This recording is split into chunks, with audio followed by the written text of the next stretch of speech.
Kaibigan, sa mga oras na ito, ikaw ba'y dumadanas ng matinding problema o malubhang karamdaman, mga pagsubok sa buhay?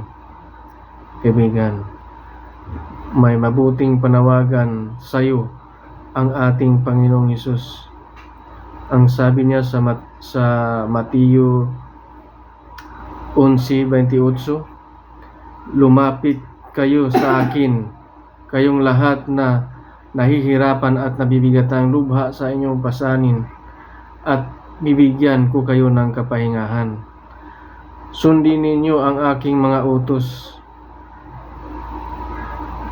at matuto kayo sa akin, dahil ako ay mabait at mababa ang aking loob. Kaibigan, ito yung mabuting panawagan sa atin ng ating Panginoong Hesus.